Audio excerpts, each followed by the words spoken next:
안녕하세요. 세뇌탈출입니다. 오늘은 경기대 조성환 교수님을 모시고 조뱅설전 진행하겠습니다. 지금 뭐 미국 그 중간선거도 이제 다 결판이 났고 지금 이 미중 관계나 미북 관계가 지금 아마 가파르게 클라이맥스로 치닫기 시작할 것 같습니다. 이 점에 대해서 한번 오늘 조 교수님 모시고 고견을 듣도록 하겠습니다. 안녕하세요. 예, 안녕하십니까. 저기 어디야, 어저께 그러니까 이제 결판이 다 나서 지금 아직 좀 덜 개표가 된데 아마 하와이 같은 데가 있을 거예요. 그래서 아직 덜 개표된 것 같은데. 그렇죠. 하원이 민주당이 이제 제가 속이 많이 쓰립니다. 조 교수님한테 10만 원 내기 해갖고 지금 바쳐야 되기 때문에. 우리 팀도 회식합시다. 진짜 감사합니다. 저는 돈이라 그러면 사족을 못 써. 제가 무려 10만 원 빵 내기를 했잖아요. 조 교수님하고.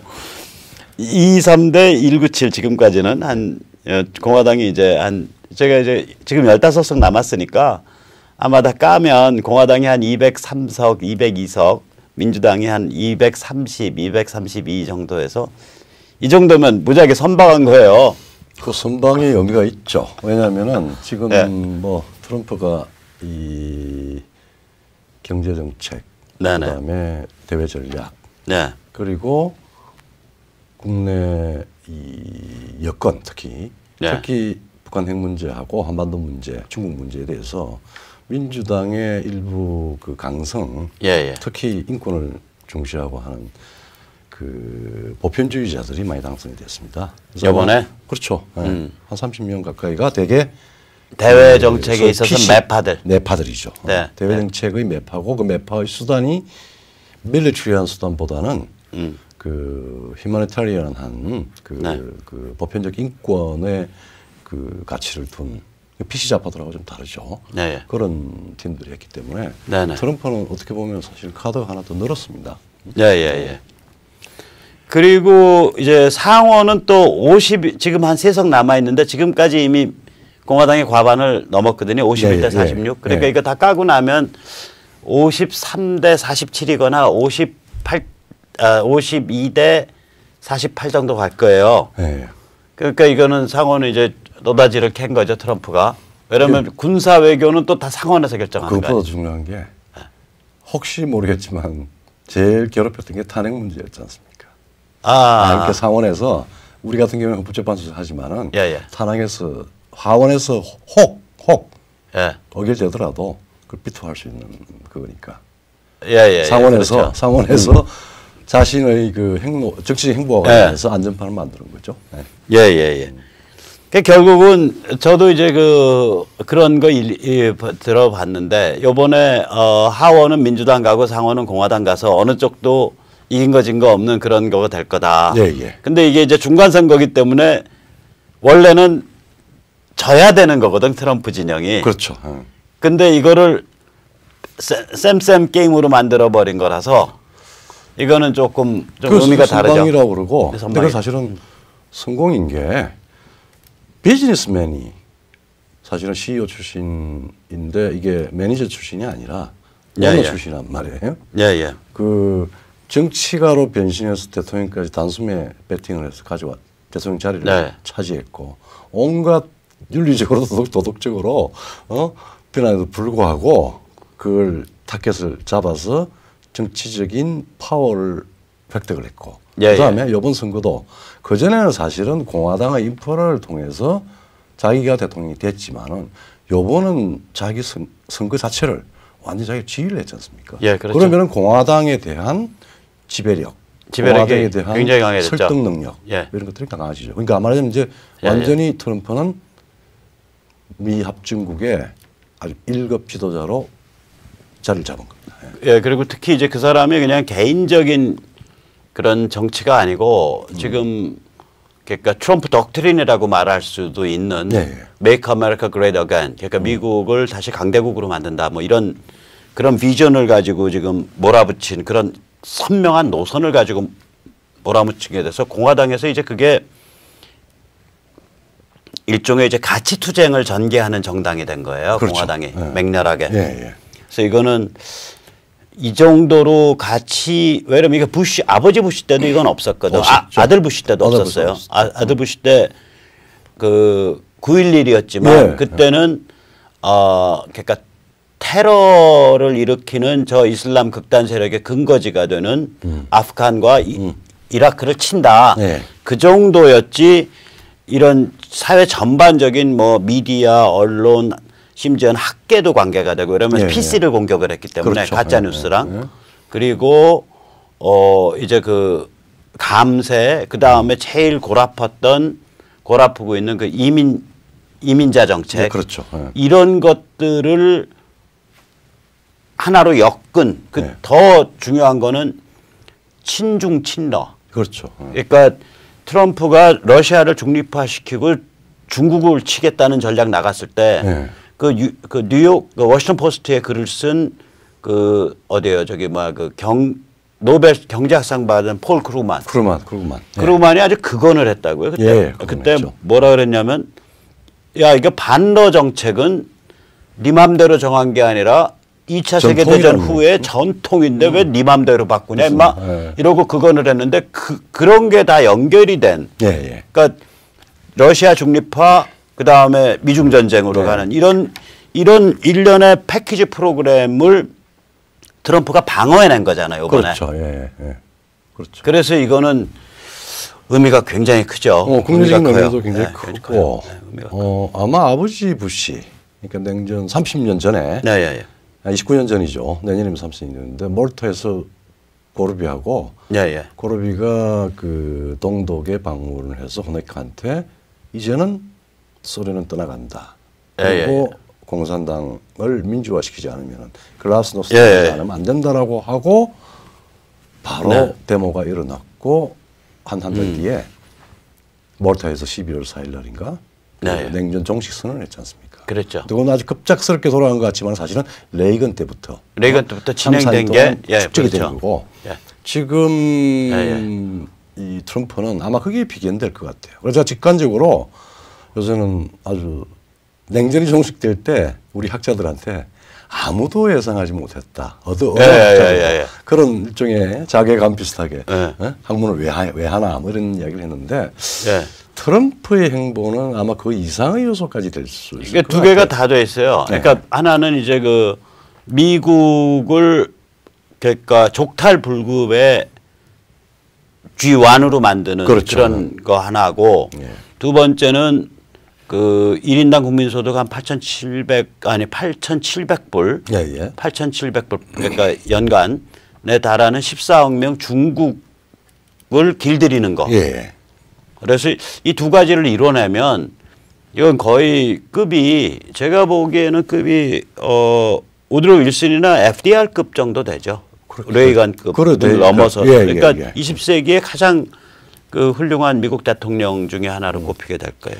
근데 이제 그럴 가능성을 조금 더 우리가 깊이 봐야 되는 이유가 그 헌팅턴이 냉전 종식되고 난 뒤에 문명 충돌을 할 거라고 봤잖아요. 사무엘 헌팅턴. 그런데 사실은 상당히 그 충돌의 구조만 이야기를 했지 미국이 그걸 제압할 거다. 혹은 문명이 아니라 서구가 만들어낸 글로벌 스탠다드 혹은 미국적인 아메리칸 스탠다드 이거 자체로 문명의 도전을 막아낼 거라고는 확신은 없었어요. 그렇죠. 그러니까 없었는데 매티스 국방장관 아시죠? 참 어떻게 보면 부럽기도 한데 뭐 미국에서도 사실은 굉장히 거의 독서광 결혼 안 했잖아요. 그게 총각이에요? 총각입니다. 총각이고 나 몰랐어. 모든 지금 살아있는 현존 최고의 소위 말하자면은 전쟁 지휘자인데 이 사람이 연설을 한 일주일 전에 한 5일 전에 했어요. 한 일주일 전에 했죠. 미국의 그 지금 미국의 지금 안보 위협을 동북아에 관련해서 지금 동북아밖에 없습니다. 뭐 시리아 이런 건 아니고 사실은 제일 큰 게 중국이고 그다음에 소련, 구소련, 러시아고 그다음에 북한인데 이 세 가지를 정말 학자보다도 제1급의 학자같이 정의를 했습니다. 예. 첫 번째가 소련으로부터의 위협은 파워의 문제다. 힘의 문제다. 예. 이거 제가 잠깐 설명드릴게요. 예. 왜냐하면 소련이 지금 미국의 버금가는 ICBM과 그렇죠. 미국의 버금가는 핵을 갖고 있거든요. 그렇죠. 예. 그러니까 이게 파워의 문제라고 얘기하는 거죠. 그렇죠. 밀리터리 파워의 문제다. 더더군다나, 소련은 예. 지난번에 예. 우크라이나 예. 얄타 회담했던 크리미아 반도를 들어갔는데 사실은 미국이 그 부분에 대해서 군사적인 대응을 안 했죠. 안 했죠. 못한 건지 안 한 건지 어쨌든 대결을 안 그 했지, 이유가 미국이. 파워의 존재가 여전히 러시아에는 있다는 겁니다. 예. 그렇죠. 그렇죠. 그다음 이제 두 번째가 노스 코리아를 들었습니다. 네네. 북한의 문제는 얼전시의 문제다. 긴급성, 화급성. 예. 이제 이게 왜 이게 우리 지금 지식계나 혹은 정치가나 혹은 언론계에 이게 포커싱이 안 되는가에 대해서 바보라서 그런 건지 알면서 그런 건지 좀 바보스러워서 그래요. 기레기들이 이게 네. 눈이 가려져 있고 그 다음에 이제 외신을 다루는 실력 있는 기자들이 가끔씩 있는데 편집국장이나 이 그 편집국의 그 상층부나 논설위원실에서 이게 뭔지를 몰라요. 그래서 외신에서 실력 있는 사람들은 굉장히 불만이 있고요. 저랑 좀 연결이 있는 거 아죠? 그래요? 왜 그러냐면 자기들 신나게 해서 정리해서 올려도 신문에 반영이 안 되는데 제가 그거보다 좀 더 좀 화끈하게 노골적으로 질러버리니까 이메일 가끔씩 와. 누군지도 모르는데 자기 정확히는 안 밝혀요. 네, 정확히 안 밝혀요. 왜냐면 제가 워낙 폭탄 같은 놈이라 저랑 가까이 있다가 뭐 이제 뒤집어 쓰는 거 아니에요. 똥물 뒤집어 쓰니까 정확히는 안 밝히는데 자기가 메이저 언론의 외신부에 있다. 뭐 워싱턴 특파원이다. 근데 귀하 지금 자기가 잘 잘 경청하고 있다. 뭐 이런 그 격려 이런 메일 같은 게 올 때가 있어요. 근데 그러니까 이게 굉장히 북핵 문제를 어전트하게 본다는 거죠. 근데 그 전에 중국은 뭐라고 했죠? 저 그때 매티스요. 의지의 문제. will. 이 뭐냐면 사람 생각의 문제인데 지금 중국이 행하는 미국에 대한 도전은 이거 머리의 문제. 워싱턴의 어휘대로 아니 지금 세계사가 이렇게 만들어진 말하자면 그렇죠. 이미 확정된 기준을 자의적으로 해석하는 게예요. 그런 거죠. 지 마음대로 문제. 머릿속에서. 그래서 이제 이러니까 이걸 상당히 이제 보면은 뭐 우리말로 골 때리는 그렇죠. 겁니다. 천하 체계 서양의 주권 평등 체제는 서양이 주도한 주권 체제는 전쟁이 불가피하기 때문에. 근데 사실은 샌프란시스코 회의 이후에 2차 세계대전 이후에 미국이 국제법을 만들면서 침략 전쟁을 불법화시켰기 때문에 주요 국가들 간의 전쟁은 일어날 수가 없게 돼 있어요, 사실은. 근데 저하고 동갑입니다만은 북경대학 나온 자오팅양이라고 그 천하 체계 사실 소설에 가까운 별로 그렇게 중요하지도 않은 저작을 시진핑이가 채택을 해서 서구의 주권 체제를 천하 체계로 바꿀 수도 있다. 바꾸는데 이런 이점이 있다. 이러면서 뭐 왕창 세계 체제의 기본꼴을 중국형으로 한번 대체해 보겠다는 욕심도 냈어요. 그게 망상이죠. 그러니까 이제 매티스 얘기를 우리 좀 편안한 일반 용어로 풀자면 러시아의 문제는 핵보유 군사력의 문제고 그렇죠. 그러니까 이건 핵보유 군사력을 어떻게 제어할 거냐는 문제고 중국의 문제는 공산당 일당 독재 체제의 망상의 문제고 망상의 문제고 세계에 관한 망상의 문제고 북핵의 문제는 이거는 하루라도 빨리 해결해야 될 문제죠. 화급성의 문제다.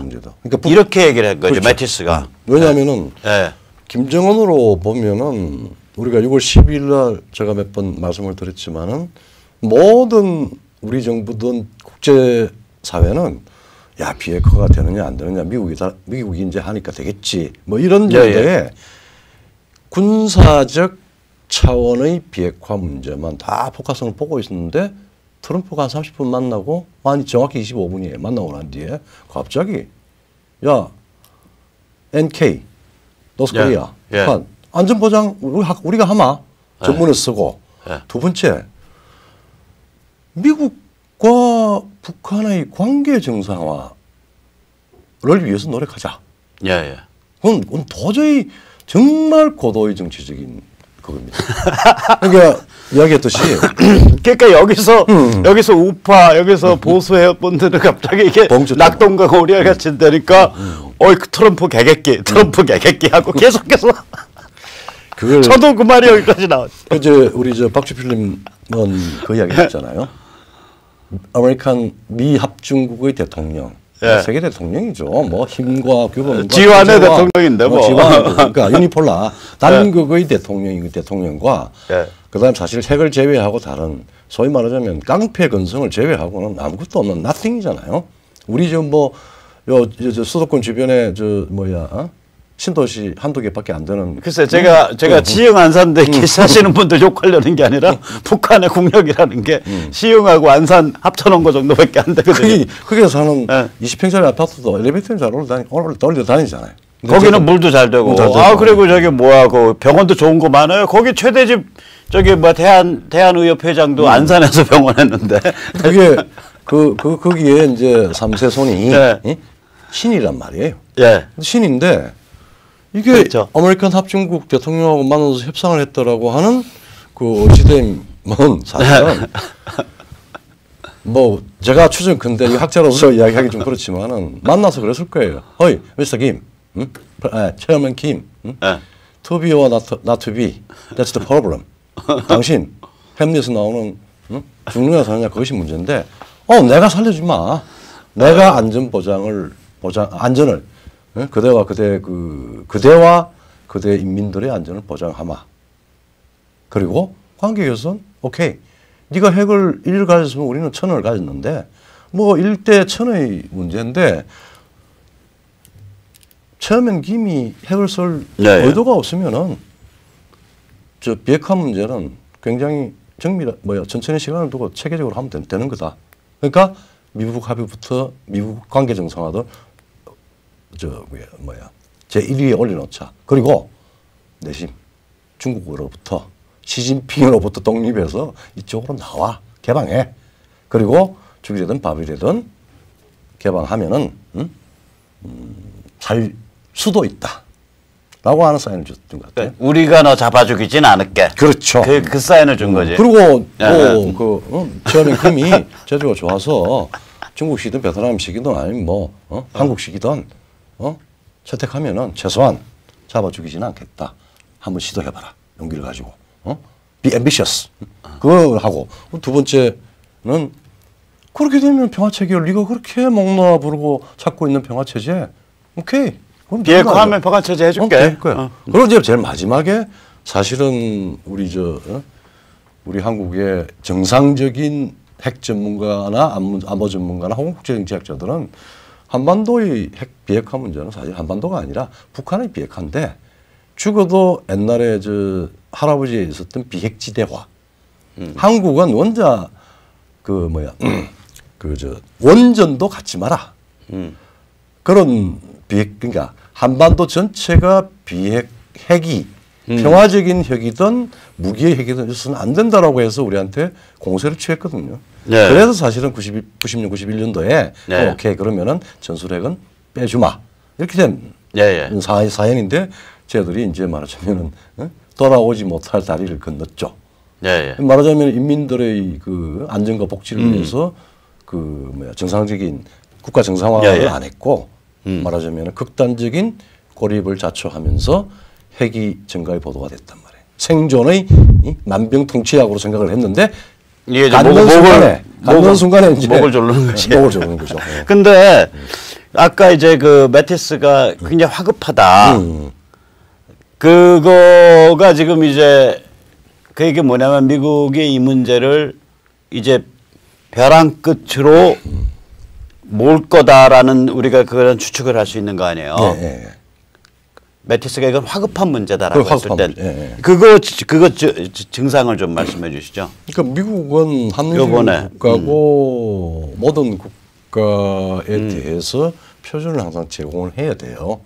그래서 비핵화하고 CVID보다는 약간 후퇴된 약간의 유연성이 있는 FFVD로 VD로 이제 바꿔줬는데 평양은 여전히 미국하고 옛날에 노재봉 전 총리께서 통미봉남 이렇게 해서 이제 미국과 통했는데 옛날 습성대로 계속 지연 전술과 기만 전술을 가지고 소위 눈 가리는 전술을 계속 해왔단 말이에요. 요번에 그 1차적으로 지금 그 핵 그 시설이던 그 목록 요청에 그쵸. 대해서 성의를 보였으면은 아마 폼페이오가 갔을 겁니다. 근데 이번에 지금 딱 스톱했잖아요. 목록 제공 안 하겠다는 거지. 안 하겠다 그러고 폼페이오는 못 가겠다 그러고. 폼페이오는 그러니까 당연히 네가 너 목록 낼 준비 안 되냐 내가 너 왜 만나냐. 그렇죠. 그 이제 뉴욕에서 만나기로 한 거예요. 그거. 뉴욕에서. 네, 가는 게 아니라. 가는 게. 예. 그래서 폼페이오 김영철 미팅이 깨져버린 거죠. 원래 오늘인가? 오늘 이제 8일 뉴욕 8일이니까 내일쯤 만나기로 돼 있던 게 깨진 그러니까 거죠. 사실은 위장도 아니고 아무 의미가 없는 예컨대 저기 핵실험장 그 다이나마이트 입구에 좀 터진 것 같은데 그거 그다음에 뭐 저기 발사대 그거는 이미 가지고 있는 핵에서는 아무 의미가 없잖아요. 그렇죠. 근데 그거를 좀 해놓고 이제 또 트럼프는 너스레를 더 이상은 이제 경제 제재 풀어라라고 주장하니까 야 너 목록부터 내놔 임마. 그렇죠. 그렇게 된 거지. 근데 아마 북한은 목록을 내놓으면은 타켓 지점을 준다 그러는데 미국은 평양이 내놓는 목록을 다 가지고 있을 겁니다. 아니 웬만큼 갖고 있는데 우리가 갖고 있는 그건 정확히 표현했어요. 볼튼인가 폼페오가 그런 말했다고. 우리가 갖고 있는 목록하고 한번 대처해보자. 네가 내는 거랑 맞춰보면 네가 얼마나 비핵화할 그 진정성이 있는지 알 수 있다. 그러니까 빨리 목록 갖고 와. 근데 목록 못 내죠. 못 내죠. 이게 이제 목록을 그 못 내는 이유는 뭐냐면 그 이거거든요. 뭐냐면은 목록을 내는 순간 목록 그러니까 미국 만나서 오늘 내가 목록 냈다 그러면 오늘 중에 빗장 열고 튀어야 돼요 미국으로. 그럴 수도 있죠. 이게 왜 그런 문제냐면 목록을 낸다는 얘기는 미국으로 핵과 미사일을 반출한다는 뜻이잖아요. 그렇죠. 이 목록에 있는 요 항목과 요 수량을 미국에 넘겨주겠다는 얘기 아니에요. 그러면 이거 미국 반출되니까 까면은 메이드 인 차이나 기술 부품 다 나온단 말이에요. 그럼 이 사정이 이런데 만약에 벡터 설정이 또 신화가 또 무너지겠네. 근데 이제 그건 그 다음번 문제고 그 조금 중장기적인 문제고 그러면 중국 입장에선 네가 나 배신 때려 그러고 그냥 밟죠 그날부터. 그럼 중국의 국경이 봉쇄되고 중국에 에너지 안 들어온다 딱 하면은 그 자기 부하들한테 맞아 죽잖아. 그러니까 이건 목록을 내는 순간 김정은을 비롯한 권력 상층부가 죽는 자리예요. 그냥 그 순간부터 죽을 자리예요. 그러니까 목록을 낸다는 얘기는 빗장을 여는 거라고. 차체스쿠 모델이 그렇게 되는 거예요. 이게 빗장을 열어줘야 된다고 미국한테. 그래서 우리 보호해 주세요가 돼요. 그리고 튈 준비를 하는 거라고 이게. 그러니까 그 결심하기가 어렵죠. 어렵죠. 그게 이제 김정은의 딜레마인데 거기다가 중장기적으로는 무슨 문제가 있냐면 첫째가 중장기적으로는 이 핵을 가지고 미사일을 가지고 있어야 이 휴전선 남쪽의 대한민국 사람들한테 야 전쟁이냐 평화냐라는 위협이 이 햇볕 세력이 사용해온 위협이 현실성이 있는 거잖아요. 그렇죠. 그 위협이 있어야 야 그럼 평화하려니까 어쩔 수 없이 북한 애들이랑 잘 지내야 돼. 뭐 이러고 엉금엉금 이제 구렁이 담 넘어 한두 번 넘어가면 야, 종북도 좋고 친북도 좋고 김정은도 뭐 개념 오빠고 이쁜 오빠고 이렇게 되는 거예요. 그게 그게 다 뿌리를 보면 전쟁이냐 평화냐라는 다이코토미죠. 이분법 그 딜레마 가짜 딜레마의 그 족쇄라고요. 이게 트럼프가 이걸 한 거 알아요? 저기 11월 달에 작년에 국회 연설에 왔을 때 그러니까 all of Korea 그러니까 남북 전체가 다 is under this spell 근데 그 스펠 이 마법 주문 아래 묶여 있다 이런 얘기를 했어요. 근데 그 마법 주문 이 뭐냐면 그 under this spell의 그 스펠이 뭐냐면 그 패러그래프 그 위 패러그래프 보면 북의 핵과 미사일에 의한 위협. 예. 즉 전쟁이냐 평화냐라는 위협 아래 한국인 전체가 갇혀 있다. 이걸 작년에 트럼프가 국회연설에서 했다니까. 그렇죠. 그 얘기를 하면서 사실은 한국인들한테 많은 부탁을 한 게 핵은 정말 국제정치 학으로 핵 문제만 가지고 이게 왜 깡패가 핵을 갖는 순간 죽음에 이른다라고 하는 죽음의 그렇죠. 직전에 간다라고 하는 핵은 핵대로 못 쓰고 큰 애써서 핵을 만들었는데 거짓하고 뭐 하면서 했는데 갖는 순간 골로 갑니다. 그게 뭐 그렇죠. 그걸 이제 국제정치적으로 이제 충분히 그 사례도 있고 그 이유가 있는데 그건 뭐 이야기할 수 있고 그러니까 우리의 체제 문제를 이야기했잖아요. 그러니까 좀 마법에서 좀 벗어나라. 그러니까 문재인과 집권 세력의 이야기한 게 아니라 대한민국 국민을 대표하는 의회에서 all Koreans 그러니까 모든 한국인들이요 그대들 위대한 그런 얘기 많이 했죠. 체제가 핵보다 더 강력하다고 얘기했습니다. 대한민국의 자유민주주의 체제가 북한의 핵보다 훨씬 그러니까 뭐 그 얘기를 정확히 한 게 대한민국이라는 존재 자체 대한민국의 자유민주 체제라는 존재 자체가 북에게 가장 치명적 위협이다. 그렇게 표현했어요. 그렇죠. 그러면서 자유와 암흑을 이야기를 했죠. 그리고 그다음에 자유와 노예를 이야기했어요. 그러니까 그때 이미 블루프린트를 살짝 보여준 거야. 그렇죠. 근데 이제 제가 보면 그렇게 해서 이제 세 번째로 그 김정은이 핵을 못 내려는 이제 중장기적인 이유는 뭐냐면 이게 저기 뭐야 고난의 행군 뭐 200만 300만 굶어 죽어가면서 이 노선으로 지난 20년 동안 달려왔는데 제 아버지 때부터 제 아버지가 할아버지를 급사시켰는지 잡아 죽였는지 아무튼 간에 그렇죠. 김일성은 죽는 애 내려놓으려고 그랬잖아. 그렇죠. 근데 그거 갑자기 죽어버리면서 김정일이 되면서 그러니까 아버지의 죽음을 방치한 건지 죽음을 유도한 건지 그건 모르겠는데 그러니까 그 부분에서 사실은 우리 지금 전문가들이나 학자들도 잘 그 주목을 안 하고 있는데 북한 2,500만을 저렇게 질곡으로 빠뜨린 냉전이 종식되는 이 좋은 새로운 세상에 적응하지 못하게 했던 거는 김정일의 집권력. 그러니까 지가 실권할 수도 있다라고 하는 불안감 때문에 핵을 선택을 해버렸어요. 그러니까 김정일이 실제적으로 집권이 완성된 게 1980년대 초잖아요. 80 2, 3년 되면 다 되죠. 그러니까 84년에 김일성이가 묘항산으로 가잖아요. 그리고 84년에 완전히 묘항산에서 말하자면 아방궁을 하고 또 뒷전에 물러앉고 아들한테 송시를 씁니다. 왜? 우리 아들 좀 잘해주세요. 나는 그냥 뒷전에 있어요. 위대한 내 아들. 그러니까 그게 이제 근데 이제 94년이 김일성 죽은 해거든. 그렇죠. 그러니까 김일성이 죽었을 때 그리고 나서 이제 고난의 행군으로 끌고 들어갔죠. 그게 이제 왜 뒷전에 물러났던 김일성이가 들어왔냐 하면은 동구 무너지니까. 아니요. 소련 무너지고. 고르바초프가 나온 겁니다. 85년에 고르비가 딱 나와서 신사고 이제는 더 이상 전체주의도 없다. 그 민주화, 글라스노스트고. 그 다음에 이거는 명령 경제는 더 이상 작동하지 않으니까 페레스트로이카로 계획을 하겠다. 경제 계획을 하겠다. 이게 나오니까 이게 김정일이 아들이 저 문제를 어떻게 정리를 할 것인가 불안해서 다시 나왔고 그 참모는 그러니까 군과 당은 김정일이한테 맡겨놓고 국무원, 행정은 다시 그때 강성산이든지 연행묵이라든지 뭐 해서 테크노크라트들 좀 오랜 시간 동안 국가 관리를 사회주의지만 국가 관리를 했던 사람들을 다시 전면에 내세워가지고 그리고 남쪽에서도 그쪽에서 남쪽에 대해서 협력 정책을 했잖아요. 왜? 총리 회담하고 우리 좀 봐달라. 그리고 우리가 유엔 가자 그럴 때 처음에는 반대하다가 들어왔고 그리고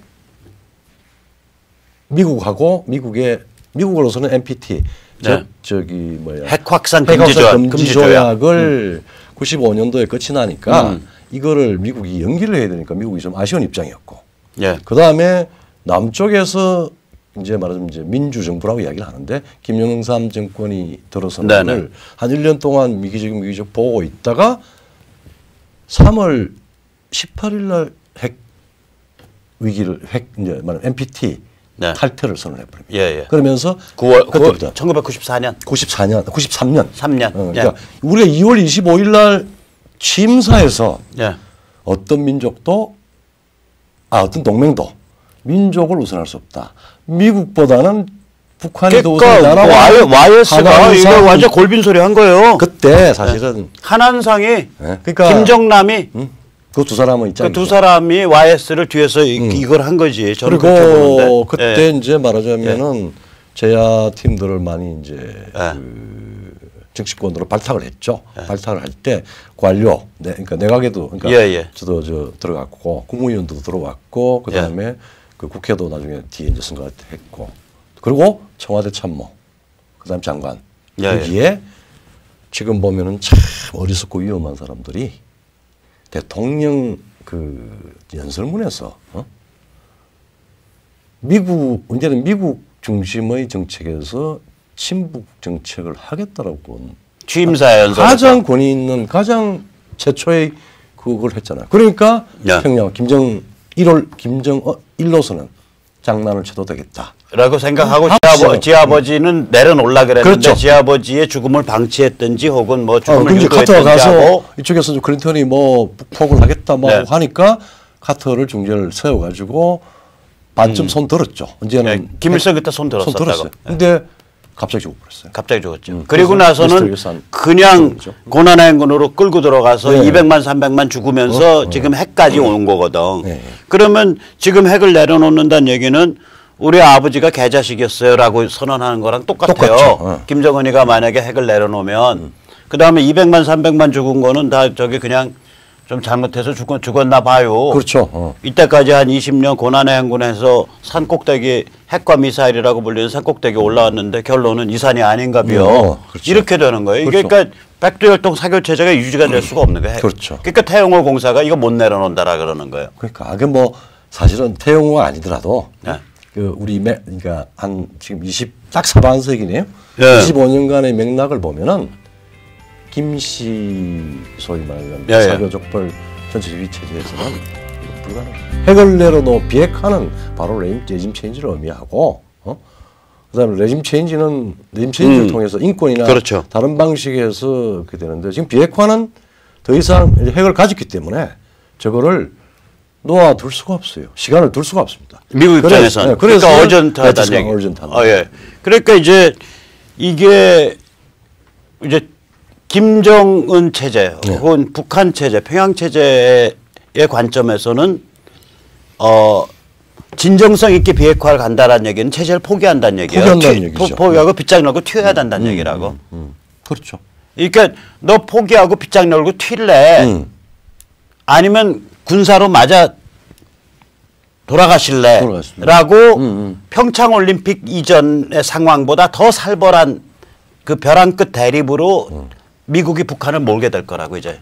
그러니까 평양 작년 연말 같으면은 그럴싸하게 말로 위장을 할 수 있었는데 지금은 이제는 위장도 숙제를 받아놨으니까.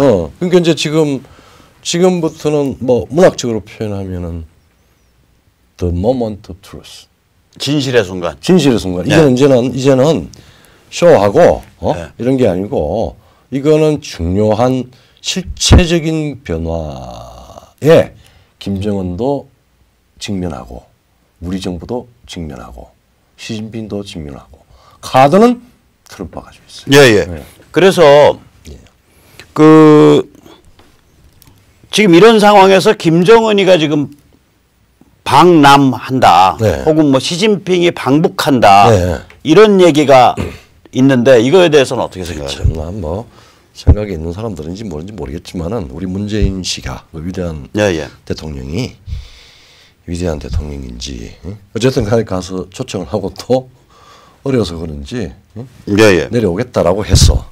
뭐 어제인가 광화문에서 이제 촛불 대신에 토요일 날 통진당 김정은 위원장 방 뭐 꽃을 들고 뭐 하고 하는데 참 이게 이제 뭐 김정은으로서는 이 이제 이런 진실의 순간이 오니까 아마 굉장히 숙고해서 그럴 거고 아마 우리 대한민국 문재인 씨는 초청을 하기 위해서 지금 모든 것들이 다 깨졌잖아요.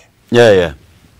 종전선언 할 수 없는 걸 요구했고 안 됐고 즉 뭐 김정은이가 필요해서 종전선언을 미국에 전달을 해서 하다가 안 됐고 그 다음에 유럽 가서 고전을 해서 경제 제재 풀어달라고 해서 안 됐고 지금 뭐 들어주고 있는 거는 군사 훈련.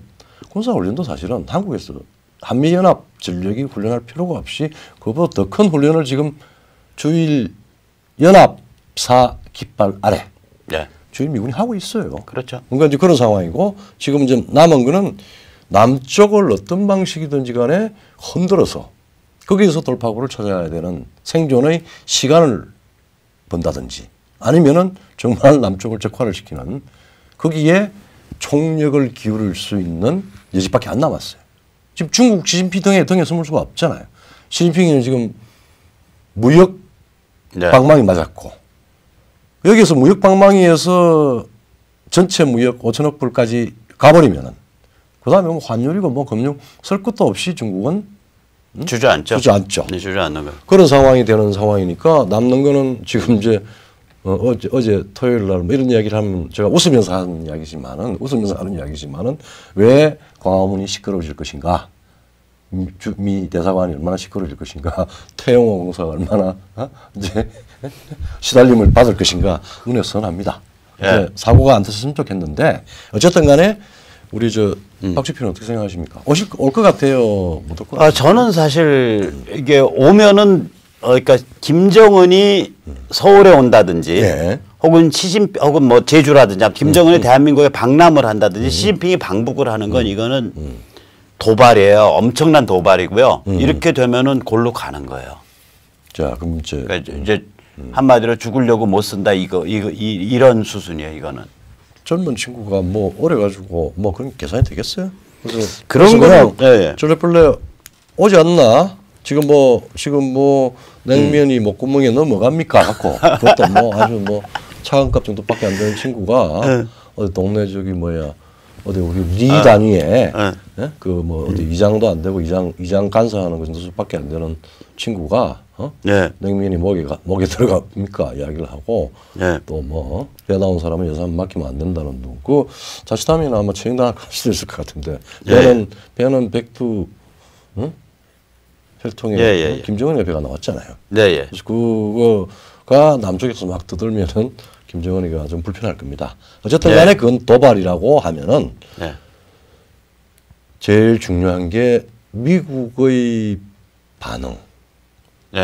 미국이 이제는 진실의 순간을 어떤 방식, 어떤 카드를 써서 진실의 순간에 접근할 것인가를 지금 이제 계산하고 있을 텐데 미국의 반응이 굉장히 재촉될 가능성이 크죠. 안 그러면은 아예 방북 전에 사실은 방남 전에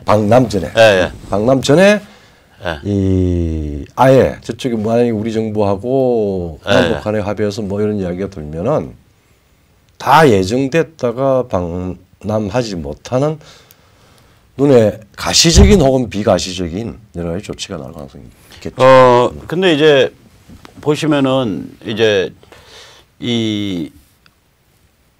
그러니까 싸움을 해본 사람, 혹은 정말로 아주 복잡한 게임을 해본 사람의 관점, 혹은 그런 류의 그 군사 혹은 이런 복잡한 오퍼레이션을 전문적으로 본 사람들한테는 이게 보일 거라고요. 그렇죠. 이게 보면 뭐냐면 트럼프가 한 10개월 정도 시간을 늦춘 거거든요. 그렇죠. 그러니까 지금 원래는 올해 1월이나 작년 12월 평창올림픽, 평양올림픽 이전에서부터 쭉 에스컬레이트해서 지금 들어가는 상황으로 다시 들어가는 거예요. 그렇죠. 지금. 근데 이거를 한 10개월 트럼프가 늦춰버린 거잖아요. 그럼 이 상황에서 뭐가 벌어졌나를 복기를 해보면 미국이 지금 무슨 카드를 쥐었나가 보여요. 평양은 미국은 트럼프는 엄청난 자산을 축적을 했죠. 그 10개월 동안. 10개월 동안. 예. 그러니까 하나씩 꼽아보자고요. 첫째, 미국의 국내 사실은 전쟁 혹은 전쟁에 준하는 여러 가지 대외 행동을 할 때는 제일 중요한 게 국내 정치적 합의입니다. 국민의 의사가 합치를 시키는 건데 네. 그거 했잖아요. 그러니까 아무튼 내셔널 아젠다 넘버원으로 만들어서 저거 어떻게든 북핵과 미사일은 손 봐야 된다. 네. 민주당까지도 이제는 전쟁해라. 네. 그런 사람들이 있죠. 그다음에 두 번째 네. 정치적 합의를 만들었다. 예. 내셔널 넘버 원, 폴리티컬 내셔널 아젠다 넘버 원으로 만들었다. 예. 두 번째, 여기에 대해서 군사적으로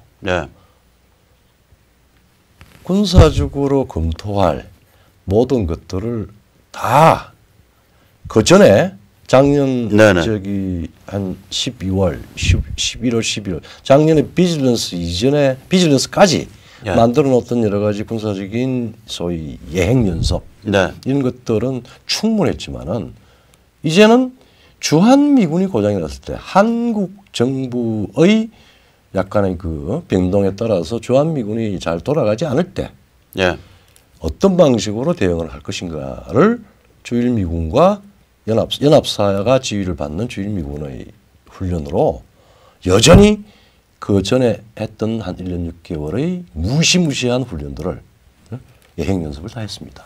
그리고 10개월 동안 더 입체적으로 그걸 했고 그 다음에 또 한 가지 우리 잠깐만 군비 비축도 했을 거야. 군비 비축도. 네, 그러니까 예를 들면 이제 토마호크 같은 게 이제 몇 발이 와 있는지 모르. 최소한 3,000발, 4,000발이 동북아에 와 있을 거라고요. 그게 이제 생산 시간이 걸리는 무기들이거든요. 그런 게 이제 그런 것들이 이루어졌을 거라고 지금 보면. 그리고 정말 스마트 웨폰인데 우리 박사님 저께서 작년부터 아니 올 초부터 몇 번 이야기를 했던 그 B6110인가? 아주 그 전술핵 레벨이지만 핵을 넣어도 되고 안 넣어도 되고 그 다음에 지하 200m까지를 아니요 한 지하 그렇죠. 파괴력은 지하 200m까지 그러니까 가죠. 지금 파괴력은. 김정은의 그 집무실 가장 깊숙한 데가 300m라고 그러는데 지하 100m 이상만 파괴가 되면은 출구가 없어서 그냥 매장되는 거 아닙니까? 그렇죠. 생매장이죠. 그러니까 이게 그게 지금 한 150m까지가 파괴되고 들어가고 그다음에 필요하면은 반경 얼마까지 해서 히로시마 급의 한 5배 해당하는 핵진 별로 없이 낙진 별로 없이 방사능 누출 극소화시키면서 그렇죠. 그런 상황에 어떻게 보면 이게 스마트팜인지 악마의 무기인지 악마의 무기죠. 스마트하게 하지만 스마트 전술핵인데 그 용도는 정말 살벌한 거죠. 살벌한 거죠. 그런 거를 지금 이제 그 올해 7월인가가 최종 투하 실험이었어요. 투하 실험 다 했고. 올해 7월. 지금 열심히 만들어서 실전 배치 준비 다 안 했겠습니까? 당연히 하죠. 그렇죠. 근데 그건 지금 뭐 한 3, 4년 전부터 우리도 뭐 참수작전, 홍보 중심 타격 이런 이야기가 나왔는데 가장 결정적인 무기체계죠. 이게 이제 그 실제로 파고 들어가는 건 몇 메타 안 파고 들어가요. 근데 이제 땅 속에서 터지니까 그라운드 샥 이펙트. 그렇죠. 그래서 이게 땅거죽을 완전히 뒤집어서 흔들어 버리거든요. 그렇죠. 근데 제가 지금 뭐 이런 숫자가 잘 그런데 얘가 제일 작은 게 TNT 300톤 세팅 가능하고요. 그러니까 이건 세팅을 해요. 같은 무기를 가지고 제일 크게 세팅하면은 TNT 그러니까 5만 톤 세팅을 해요. 근데 이게 그라운드 샥 이펙트, 그러니까 지중파 파괴력이 있어갖고 이 폭발력 300톤의 20배 정도 봐야 돼요. 그렇죠. 그러면 이게 300톤으로만 세팅해도 TNT 파괴력으로 보면 옛날 원폭 6천 톤짜리가 돼요. 그렇죠. 그러면 이게 거의 히로시마의 한 5분의 2쯤 되는 거예요, 이게. 근데 목포면만 정리하니까 인명 피해는 별로 안 나죠. 그리고 방사능 낙진도 별로 없고 땅에서 터져. 그리고 뭐 어쨌든 간에 저 말하면 평양에 예? 소위 그 범털들이 근무하는 네. 금수산 궁전 반경 한 5km. 그건 그냥 작살나는 거예요. 심야에 끝나는 거죠. 끝나는 거예요. 끝나는 거죠. 그러니까 그냥 다 죽는 거예요. 다 죽는 거죠. 그러니까 이제 뭐 그때는 사람도 별로 없을 거니까 하지만은 그거하고 마찬가지로 지금은 이제 소위 ICBM 저 뭐야 그 이동식 발사 그거 튀어나오면 위에서 한 번에 28발 가는 것, 12발 가는 것 동시에 그 집속탄이나 뭐 이런 종류들. 그럼 물론 EMP 가겠죠. EMP 당연히 가고. 그래서 뭐 지휘, 통제 뭐 이런 거 다 불가능하고 간단하게 끝이 나는데 그 간단하게 끝이 날 수 있는 군사적인 오퍼레이션에 대한 준비가 다 끝난 거예요. 합의. 사람들이 뭐 의지의 합치가 제일 중요한 거 아닙니까? 그다음 두 번째 군사적으로 좀 더 완벽할 퍼펙션을 한 거고. 더 완벽하게 준비를 했고. 그다음 또 뭘 준비했을까? 그 10개월 동안. 그다음에 이거보다 더 중요한 상대방이 있는데 중국이라고 하는. 중국인데 이 중국이 아까 매티스가 위의 문제라고 그랬는데 즉 이게 뒤에도 망상 집단이라고 보는 거예요, 중국을. 그 우리 주필님께서 이 말하면 평양 접수 평정이 가지고 있는 말하자면은 국제 정치적 의미를 잘 이야기하셨잖아요. 근데 사실은 이 오바마 때도 한 번은 이거 군사적인 걸 했는데 미국의 평양 폭격 그리고 문제를 군사적이지만 일시에 한꺼번에 정리를 하자라고 하는 여러 가지 검토를 다 했었는데 그 마지막 고려 사안에서 한반도에서의 살상 피해 이건 사실 드러난 거지만 그건 아닙니다. 아니고 중국의 대응 때문에 중국과의 그 핵까지 포함하는 중국과의 결전을 불사해야 되지 않느냐. 이건 투 리스키. 이건 너무 위험하다. 그래서 이걸 연장하고 하면서 했는데 결국은 트럼프는 그러면은 중국을 중립화시키거나 아니면 중국을 제압을 하는 방법은 뭐냐? 손발 묶어버리면 될 거 아니냐? 손발 묶어버리면 되지 않느냐? 그거예요. 그 왜 저기 저 오드 책에 보면은 뭐야 그 FTA 그 뭐야 그 서류 뺀 거 하고 그 다음에 이 계속 집권 초기부터 군사 전문가들한테 빨리 북폭에 대한 마스터 플랜 가져와라고 계속 재촉을 했는데 뭐 매티스가 외교적으로 해보자라고 국방장관이 외교적으로 해봤다는 거는 내 생각에 사실은 군사적인 준비는 이렇게 돼 있습니다. 근데 문제는 중국 문제가 이제 남아 있습니다. 그 얘기지. 그러니까 트럼프가 이랬다는 거 아닙니까? 살상 없이 말하자면 문제를 정리한다. 그러니까 문제를 정리할 때 살상이 일어난다는 거는 상식적으로도 알 수 있는 거고 귀에 따갑도록 들어왔다. 살상 없이 스마트하게 해결하는 방법을 찾아라. 이때 살상은 그거 휴전선 남쪽. 그렇죠, 그거죠. 휴전선 남쪽. 희생. 뭐 희생. 휴전선 남쪽의 희생. sacrifice. 참모들의 다른 이야기였고 실제 지금 뭐 우리가 여러 가지 이제 시뮬레이션이나 뭐 군사 전문가들 이야기 들어보면은 그거는 실제 미국이 평양을 군사적으로 손보지 못한 이유가 아니고 제일 큰 조선은 중국의 대응이죠. 중국 대응이고. 그다음에 두 번째는 아마 남한 우리 대한민국 정부의 성격에 따라서 이 문제가 지난번에 이야기를 했듯이 우리 지금 육군이 자꾸 줄어들고 있는 거는 주한미군이나 미국의 대외 전력으로서 한국의 육군은 중대한 자산입니다. 그렇죠. 왜냐하면 평양 접수를 했을 때 질서 회복을 해야 될 거 아니에요. 그렇죠. 그게 육군이 해야 돼요. 최종적으로 전쟁은 육군이 해서 끝이 납니다. 그래서 이제 전투도 전쟁이다. 그 부분에 대해서 우리 정부가 정말 같이 아주 고도의 연합을 취하지 않으면 안 되는데 지금 뭐 사실상 알다시피 그게 과연 그렇게 잘 이루어질 것인가 라고 하는 이제 또 그 불확실성 요소. 그러니까 전시작전권 발동해서 직접 컨트롤 안에 넣어야지. 그렇죠.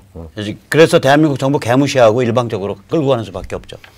그런 이제 문제가 있었습니다. 이제 그래서 이 미국은 지금 이제 얼전시 됐고 국내적인 조치, 엄청난 자산을 만들었고 그 다음에 경제적으로 4% 이상 됐기 때문에 중국과 장기전을 하더라도 중국이 그 미국의 포위망을 벗어나지 못하는 말하자면은 어의 입장이 된 거죠. 그렇게 된 거죠. 중국이 그러니까 북한에서 뭔 일이 벌어지더라도 개입을 감히 못하는 상태가 된 거예요. 근데 이게 이게 지난 10개월 동안 일어난 일이거든. 네. 뭐 그러니까 미중 전쟁, 즉 우리가 흔히 말하는 무역 전쟁 처음에 500억 불, 처음에 340억 불 시작했잖아요. 그렇죠. 340억 불 시작한 시점이 2, 4분기에 4% 이상 성장한 거 딱 확인한 직후인 6월 달에 했어요. 그렇죠. 6월 달에 했죠. 그리고 340억 불이 160억 불 된 게 8월인 더 추가돼서 500억 불로 된 게 8월인가 돼요. 그게. 되고. 그리고 그 500억 불에서 다시 2천억 불이 더 붙어서 2,500억 불로 늘어난 게 이제 4%대 성장이 상식이야라고 확인된 2, 4분기 말엽이에요. 그러니까 9월 18일 한국날.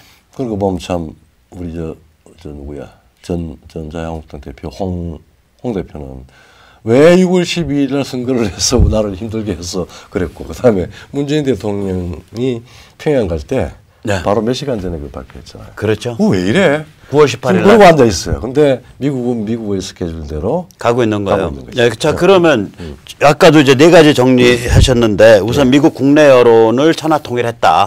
북한에 대해서 무슨 조치를 취하더라도 국내 여론을 잠재울 수 있게 됐다. 혹은 끌고 갈 수 있게 됐다. 이번에 선거에서 하나 더 플러스된 게 있지 않습니까? 그래서 사실은 인권 문제가 아마 민주당이 트럼프에 대해서 군사적인 옵션에 대해서 방해를 안 할 겁니다. 못해요. 못하는데 추가로 자기들이 정치적인 경쟁을 해야 되기 때문에 트럼프가 별로 그렇게 강력하게 주장하지 않는 북한 인권 문제. 북한 인권 문제를 정치적 경쟁자로부터 요구를 받을 거예요. 그렇게 되죠. 그러니까 트럼프 입장에서는 군사 평정한 다음에 거기 자유민주주의 체제 만들어 버리면 되는 거예요. 그러니까 그러면은 트럼프가 민주당이 그걸 요구하게 될 거예요. 그걸 요구하게 그러면은 이제 김정은이는 골로 가는 거지. 김정은은 지금 잠이 오겠습니까? 다시 술 막 들어가겠죠. 그래서 이제 그게 하나. 그러니까 미국의 국내 정치와 국내 여론의 구조를 잡았다. 북한 처리에 관해서. 두 번째가 아까 말씀하셨지만 군사적인 검토와 준비를 끝냈다. 지난 10개월 동안. 특히 주한 미군 위주의 체제가 아니라 미국의 이 그러니까 글로벌 몸통, 군사력 몸통을 써서 이걸 어떻게 처리할 거냐 끝났다. 그다음에 이제 그다음에 세 번째가 중국을 손발을 묶어놨다 이제. 그리고 마지막이 있다면은 최종적으로 문재인을 완전히 지발등 찍는 함정으로 몰아넣었죠. 문재인이 이제 자기 견적 다 스스로 나 이런 우리 사람이 이런 자이고 우리가 이런 정치 집단이야라고 다 증명을 하게 해놨잖아요. 그러니까 이거 가만두면은 남북의 코리아 연방, 친중 반미 코리아 연방 들어온다는 게 이제 전 세계적으로 다 알려져 있어갖고 이런 조치를 취해도 야 그거 어떻게 그 불쌍한 거 저기 뭐 어디 정말 대한민국의 국력이 40분의 1, 50분의 1밖에 안 되는 애들 상대로 최첨단 무기를 그렇게 써서 한순간에 한 5자리를 어떻게 잡아주겠냐 이 잔인한 놈아 이런 소리를 할 사람이 이제 없는 거예요. 없죠. 아마 없다기보다는 사실은 그냥 let it be. 그 뭐 같은 동맹인데 이래저래 마음은 안 들지만은 이런저런 거 가지고 시비 걸어 볼 필요 없고. 비틀즈가 이래서 let it be를 불렀구나. 중요한 사안에 대해서 뭐 아주 잠깐 기레기지만 우리 언론에 흘리기도 하고 그다음에 정부에 직접 비건이 가가지고 직접 우리 정부의 의사를 확인해 보기도 하고 뭐 그 정도 수준이었지 그냥 문재인의 그 북한 사랑 그 부분에 대해서 아무런 불평을 한 것도 아니고 어차피 너는 문제적 인간이 못 돼 이거지. 문재인 어차피 너는 문제적 인간이 못 돼. 내가 김정은도 사랑해. 너스레 들고 이랬는데 그 사실은 정확히 이제 말하면 바둑의 수를 보면은 이거는 말하자면은 let it be. 뭐 저 대마도 아니고 그냥 졸개니까 그냥 놔둬. 우리 저 장기겠죠. 뭐 졸에 해당하니까 뭐 한두 걸음 하는 건 아무 문제가 안 된다라고 했고. 그러니까 이제 트럼프로서는 이제 고려돼야 될 카드. 그 다음에 어떤 중요한 진실의 순간에 결정을 하고 행동을 해야 될 때 관련된 요소들을 다 검증을 하고 자기한테 유리한 방식으로 상황 그러니까 카드의 승격을 다 만들어놨어요. 네. 패를 말하자면 패를 다 준 거예요. 패를 이번 1월 달에는 갑자기 이제 우리 협상합시다 만나고 싶습니다 이렇게 수기가 들어왔을 때 그때는 트럼프가 여러 가지 패를 그냥 놔놨어요. 근데 지금은 딱 보면서 패를 다 준비를 했지. 김정은, 문재인, 자기, 네. 그다음 민주당. 네, 미국의 민주당. 국내 세력, 국내 정치, 국내 여론. 자기 포함해서 한 6개 정도 표를 그냥 쭉 널쳐놨는데 지금까지 그 각 패에 대해서 쫙 구도를 기획을 하고 지금은 그 패를 아마 순서 배열을 하고 있는 중일 겁니다. 그렇게 되죠. 네, 그래서 이제 이런 상태에서 그럼 이제 벼랑 끝으로 이제 살벌하게 몰 거다. 예, 예. 정말 한마디로 정리하면 너 내려놓고 빗장 열고 튀어. 예. 아니면 너 죽는 거야. 이제 이 카드로 몰 거라고요. 이게. 그러면 이렇게 몬다고 하면 이게 이제 어떤 식으로 이 마지막 사냥몰이거든요. 네, 이거. 네. 이거가 마지막 이 특징을 조금 한번 양상이나 특징을 우리 그 몰이 자체에 대해서 이제 뭐 네. 우리 박주필께서는 접수 평정 혹은 북한 해방이라고 네. 하는 부분 이거 체제 변경이고 뭐 다 들어가는 건데 제 1차 주고는 정말 리얼한 군사적인 시위가 올 연말부터 1월 달에 네. 개시가 되면서부터 김정은이가 밤잠을 못 하도록 만들 겁니다. 근데 방남과 관련해서 변수가 되어서 네. 방남이 결정이 되고 남북한이 아마 조금 위험한 방식으로 흐른다 그러면은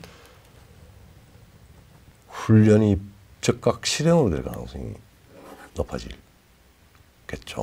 그러겠죠. 네, 그래서 이제 그런데 김정은이는 투비와 나투비는 혹은 김정은이는 어떻게 보면 뭐 편할 수는 있어요. 시진핑으로부터 떨어져 나오면은 시간을 조금 벌 수 있을 거예요. 근데 못 떨어지죠. 못 떨어지죠. 왜 그러냐면 지금 당장 먹고 사는 게 지금 그 압록강 두만강 국경 무역인데 그걸 어떻게 떨어져? 그 사면 초과입니다.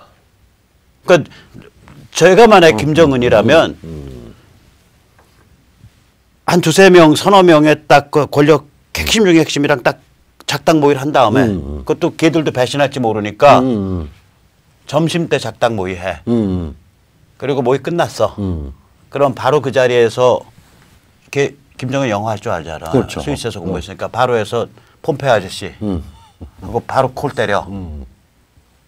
근데 이게 그쪽에서 시차가 있잖아. 그렇죠. 그러니까 작당 모의도 밤에 하는 게 좋아요. 그쪽에 낮에. 워크타임에 네. 미국에 바로 콜 때려. 바로 보내주세요. 바로 그렇게 처리해야 돼. 서너 시간 만에. 그렇죠. 이거는 누구도 못 믿어. 너무 우리가 너무 위험한 게임이라. 언제나도 일어날 수 있는 네. 진실의 순간의 한 중요한 포인트입니다. 예, 어떻게 예. 보면은 그 시나리오가 제일 개연성이 높을지도 몰라요. 그거 이러면 겁이 많은 애들이거든. 남 잡아 죽일 줄만 알았지. 그렇죠. 내 살갗에 바늘 침 1mm만 들어와도 눈물 질질 흘리고 아야아야 하고 팔짝팔짝 뛸 놈들이야, 이놈들이. 남한테는 그 혹독한 야차 같은 악마구리 같은 놈들이어도. 근데 만약 그게 이제 예. 아니면은 말하자면 이제 범털들의 인트레스트도 있으니까 그렇게 또 되죠. 그 가능성이 있고 뭐 여러 가지 이제 네. 사실은 레짐 체인지 가능성은 북폭보다 더 높아지는 상황까지 지금 양면으로 들어가는 거고 문제는 더 중요한 게 시진핑은 갇혔어요. 미국하고 네. 그다음에 우리 문재인은 유턴이 안 돼요. 여기가 제일 불쌍하지. 난 오늘부터 문재인 아저씨 때문에 좀 눈물 좀 흘릴 것 같은데. 굉장히 그러니까 불쌍하게 경제라도 뭐 노노멀하게 했으면은 뭐 또 쇼라도 할 수 있는 거기 되는데 그렇죠. 이거 완전히 망한다고 됐고 그 다음에 어느 누구도 사실은 우리 저 빈약하고 허약하고 개인 욕심밖에 없는 야당들 네. 일체의 그 우리 저 문정부의 그 친북 북한 사랑 네. 북한 그 사랑을 제어를 하지 못했어요. 하다 보니까 국민들은 다 앉게 됐어. 우리를 버려두고 평양 요번에 피가로지에서 적나라하게 문재인의 사실은 의도가 나타났습니다. 나는 실향민이다. 예, 예. 그 실향민을 딱 처음으로 강조를 했습니다. 문재인 실향민 아니잖아. 제 아버지가 실향민이지. 자기를 실향민으로 아이덴티파이라는 거예요. 두 가지 있잖아요. 그러니까 고향이 저기네. 그러니까 함흥이죠. 정신적 고향이. 정신적 고향일 뿐만 아니라 지금까지의 존재 이유가 그겁니다. 아, 이게 뭐 희한한 양반이야. 존재 이유가 무슨 뭐 요새 식당 이름도 있고 그러는데 나는 실향민의 2세다 해야지. 그러니까 정확하게. 실향민의 2세지만 대한민국에서 네. 소위 말하자면 자유민주공화국의 법률을 배웠고 변호사를 했다. 뭐 이런 식으로 나와야 되는데 네. 나는 실향민의 2세고 거기에 대한 자기 감상을 이야기를 했어요. 즉 민족이라고 하는 것하고 네. 체제라고 하는 것이 구분이 안 되는 상태의 의사가 피가로지에서 나왔습니다. 그러니까 우리가 납득을 하지 못하는 연설들이 막 나온다고요. 아니 그 뭐 둘러싼 사람들 다 그래요. 뭐 그 사람들은 뭐 그렇죠. 저게 뭐 집안이 뭐 대대로 남쪽이어도 그런 상황에 젊었을 때 이상한 그런 사람, 그걸 행동한 사람들 뭐 많아. 그냥 심플하게 왜 또 색깔 공세냐 이렇게 해가지고 막아버리고 했는데 이제는 그게 안 통하죠. 그렇죠. 본인의 실체가 거의 지금 드러났잖아요. 정책과 본인의 심상과 그 다음에 앞으로의 그 행동 반경이 국민들한테 다 읽혔어요. 그러면은 이거는 정치권이나 지식인의 문제가 아니라 우리 시민들이나 일반 사람들의 말하자면은 정치적 판단으로 옮아갑니다. 이거 기만과 각성의 게임 중에 우리가 많은 이야기했지만은 이제는 각성의 시즌이 온 거지. 시즌이 왔고 그 시즌이 왔다는 거 모르는 거는 누가 모르냐? 야당이 몰라.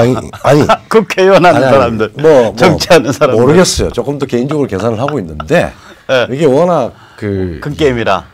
워낙 이게 관련지 정치인인지 알 수 없을 정도로 이걸 정치적으로 문제를 네. 재구성할 그런 지금 그 능력이나 용기가 부족하고 또 이 시민들이 바뀌면 그 사람들이 또 각성할 줄도 있어요. 뭐 그렇죠, 당연히 누구나 다 어떤 기회를 보고 하는 거니까. 네. 그러니까 그럴 것 같아요. 그런 우리는 이제 그 우리 야당에 계신 분들한테 권하고 싶은 말이 뭐 숭고해지세요, 각성하세요가 아니야. 저는 판 다 차려졌으니까 영악하게 기회주의자가 되라. 아 그러면 그래야죠. 그래도 그냥 고맙다. 판을 제대로 읽어라 영악하게. 영악하게 판 읽고서 이 판 차려진 거 지금 인류사적 문명사적인 판이 차려졌는데 네. 니들 바보냐 이것도 못 읽고 저는 사실 그 말하고 싶어. 그럴까? 나는 니들 사람 되라 뭐 숭고해져라 뭐 이런 각성해라 이렇게 그게 아니라 니들 좀 영악하게 기회주의자 좀 제대로 좀 돼봐라. 미래의 문명을 택할 것인가? 아 참나. 지금 갑자기 우리한테 얻어오진 국내, 북한, 네. 중국, 야만을 택할 것인가? 간단해요. 간단한데 그렇죠. 미국을 읽어야 되겠다라고 하는 의지가 없어요. 네, 좀 보자고요. 봅시다. 그래요. 예. 그럼 오늘 여기까지 모시겠습니다. 예. 감사합니다.